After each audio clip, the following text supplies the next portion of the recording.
May nagmamahal sa'yo. Mabiyayang araw ng Biyernes Santo, kapanalig. Ginugunita natin ngayon ang pagpapakasakit ng Panginoon at pagkamatay niya sa krus para sa kaligtasan ng lahat.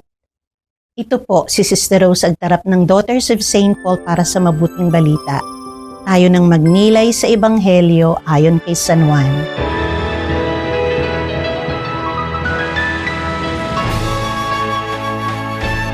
Nakakatayo sa tabi ng krus ni Jesus ang kanyang ina at ang kapatid na babae na ina niya, si Maria ang asawa ni Cleopas at si Maria Magdalena. Kaya pagkakita ni Jesus sa ina sa kanyang mahal na alagad na nagkatayo sa tabi, sinabi niya sa ina, "Babae, hayan ang anak mo." Pagkatapos ay sinabi naman niya sa alagad, "Hayan ang iyong ina." At mula sa oras na iyo'y tinanggap siya ng alagad sa kanila. Pagkaraan nito, nakita ni Jesus na natupad na ang lahat, ngunit kailangang maganap ang isa pang kasulatan at sinabi niya, "Nauuhaw ako." May sisidlan naman doon na puno ng mapait na alak, kaya ikinabit nila sa isopo ang esponghang ibinabad sa alak at idiniiti nila sa kanyang bibig. Pagkasipsip ni Jesus ng alak, sinabi niya, "Natupad na." At pagkayuko ng ulo, ibinigay niya ang Espiritu. Ayaw ng mga Hudyo na manatili sa krus ang mga bangkay sa araw ng pahinga.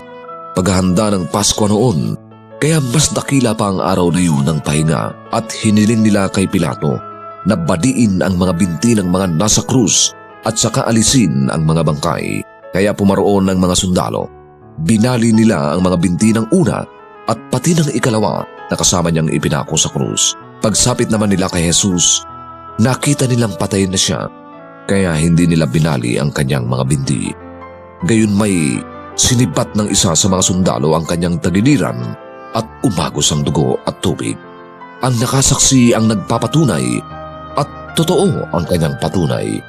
At siya ang nakaalam na totoo ang kanyang sinasabi, kaya maniwala kayo.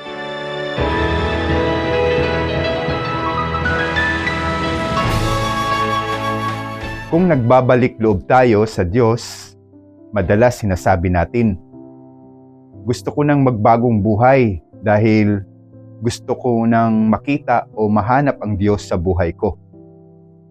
Mga kapanalig, akala natin tayo ang naghahanap sa Diyos, pero ang totoo, siya ang naghahanap sa atin. Ang Diyos sa katauhan ng ating Panginoong Hesukristo ang nakahanap sa atin.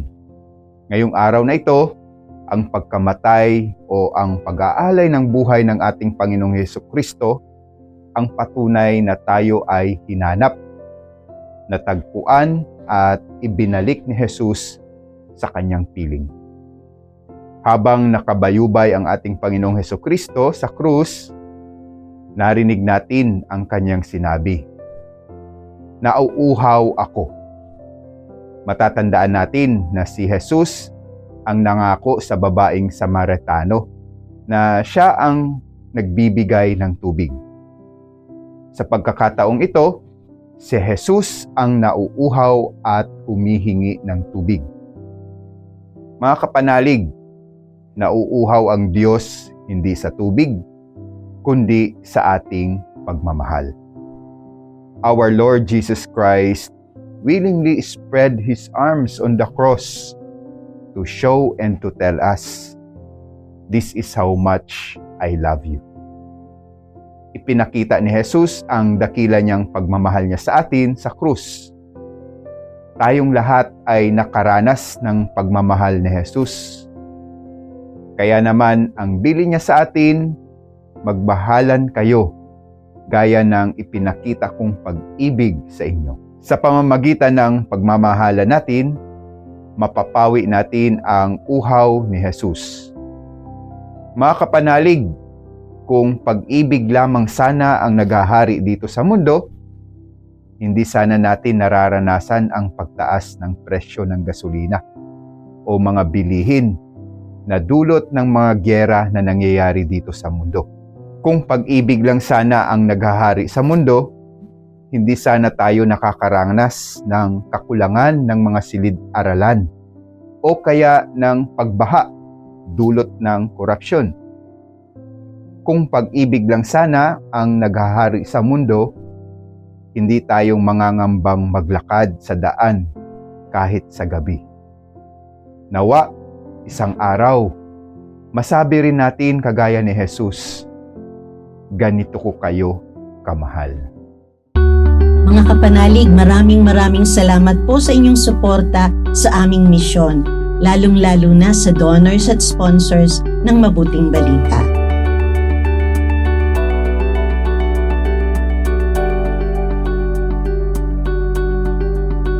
Subscribe, like, share, and follow po lines sa aming social media accounts. Patuloy po kaming humihingi ng inyong love offerings at donasyon upang maipagpatuloy namin ang programang ito at iba pang mga proyekto sa pagpapalaganap ng Mabuting Balita. Maaari niyo pong ipadala ito sa aming donations channels. Ipadala rin po ninyo ang inyong mga intensyon at kahilingan at nang maisama namin kayo sa aming panalangin araw-araw. Ito pong muli si Sister Rose na nag-aanyaya sa inyong manalangin.